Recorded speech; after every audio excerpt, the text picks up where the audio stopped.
Bueno, bienvenidos. Este programa se llama La Hora Documental.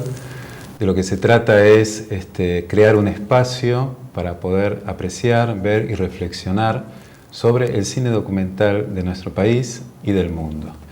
En todos los programas vamos a tratar de hacer un informe especial y en algunos de ellos vamos a estar con invitados que estén relacionados justamente con los documentales que presentemos en cada emisión.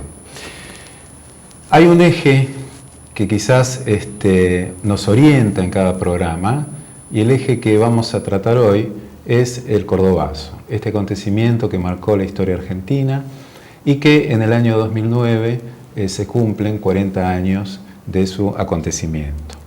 Para estar en sintonía con esta temática nos encontramos con Nemesio Juárez.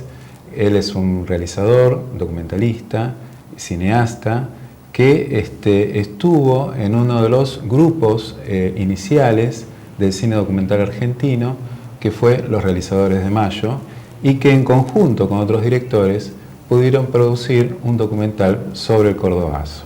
Particularmente, Nemesio Juárez, lo que queríamos saber y un poco adentrarnos un poco en tu cine, es cómo fueron tus inicios, cuál fue tu formación en relación a esta práctica cinematográfica. Bueno, yo me inicié en el momento en que empecé a tener un interés por el cine. Venía del teatro, era muy joven, había tenido alguna experiencia teatral. No había escuelas cercanas de cinematografía como las hay ahora, como han proliferado ahora. Había una escuela de cine en La Plata y había una escuela de cine en Santa Fe, para lo cual había que en todo caso mudarse a Santa Fe. Pero en Capital prácticamente no había que viajar o instalarse y vivir, y yo no podía hacerlo. Pero tomé contacto con un grupo que tenía una práctica de cine documental en aquel momento, muy interesante, el grupo Taller de Cine, estaba constituido por Rasquela, por Jorge Macario, por Tabachnik, y allí en ese marco se hacían documentales en relación con el Fondo Nacional de las Artes o en relación con el Instituto de Cine. Por lo general eran películas sobre arte, eran cortos todos, o ficcionalizados, ¿no?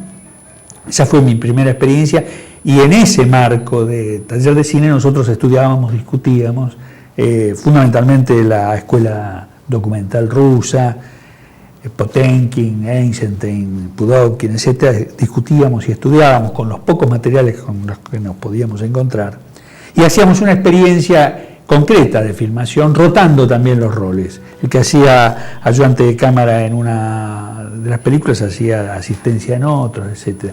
Esa fue la formación básica, digamos. A partir de allí, ya allí en ese mismo marco, en el año 64 hago mi primera película. Algunos críticos la consideran el primer film explícitamente político del país. Estamos hablando del año 64.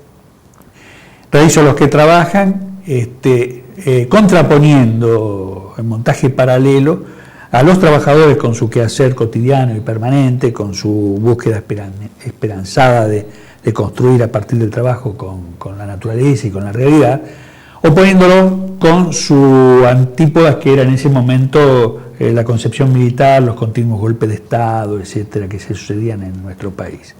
Producto quizá de mi experiencia previa que había tenido haciendo el servicio militar en el año 62 y siendo pasible en carne propia de todos esos movimientos como soldado, como conscripto, ¿no?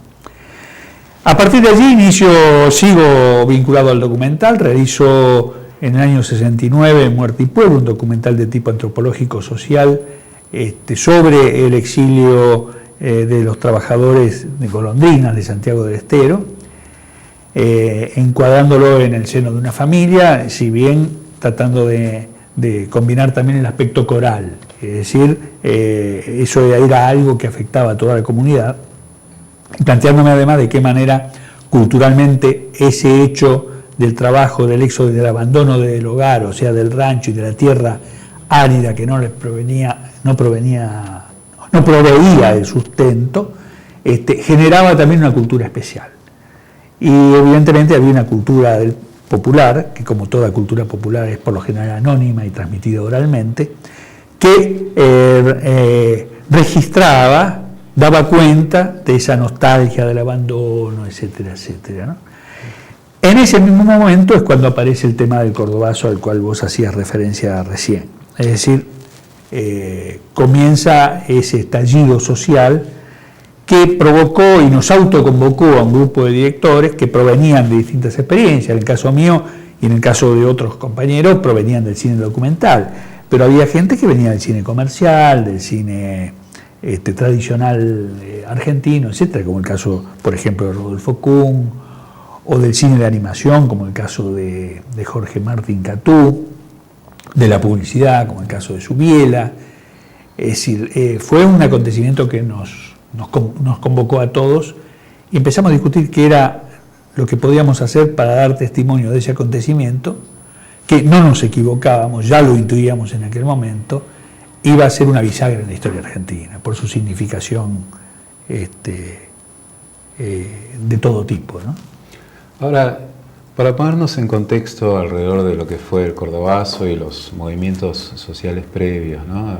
Como fue los acontecimientos de la lucha estudiantil en Corrientes, en Rosario, ¿ustedes veían como posibilidad de realizar un cine de contrainformación? O sea, ¿ustedes eran conscientes en el sentido de que, bueno, a partir de lo que podían hacer, podían responder de alguna manera a los medios masivos? Sí, teníamos conciencia activa de esa situación, si bien obviamente por una cuestión de desarrollo tecnológico no teníamos las posibilidades que hay hoy, que tienen hoy las nuevas generaciones como para acceder inmediatamente al registro audiovisual y poder dar una respuesta inmediata. Nosotros tuvimos que capacitarnos técnicamente para poder manejar nuestros propios instrumentos. Nosotros partíamos de la base que para hacer un cine que reflejara y expresara la realidad, teníamos que independizarnos de las estructuras institucionales. El Instituto de Cine no respondía de ninguna manera en esa época a esas necesidades, sino todo lo contrario. Vos presentabas un proyecto como yo presenté el de Muerte y Pueblo previo al instituto y lo censuraban y no le daban ningún tipo de apoyo económico. Es más, se consultaban en los organismos de información del Estado la posibilidad de la realización de estas películas. Por otro lado, el Fondo Nacional de las Artes también te daba un marco del cual no te podías salir, tenías que hacer films sobre la expresión artística. Si vos querías plantar la cámara real sobre los hechos reales, sobre el país real, tenías que tener una independencia también económica, en el sentido de contar con tus propias cámaras, con tus propias moviolas. Y entonces eso nos obligó también, no solamente a hacer un esfuerzo económico, por suerte en esa época empezaba a aparecer el cine directo, aparecieron las primeras cámaras livianas y la posibilidad del registro sincrónico, que nosotros inventábamos con el Philips a cassette y con el golpe de palmas, ¿no? Y después, merced a los milagros que hacían los compaginadores, podíamos sincronizar la imagen y sonido con un zumbido de cámara que era imposible de extraer en la banda sonora. Bueno, ahora vamos a continuar dialogando y nos interesa también entrar en el tema justamente de cómo se organizó el grupo de los realizadores de Mayo.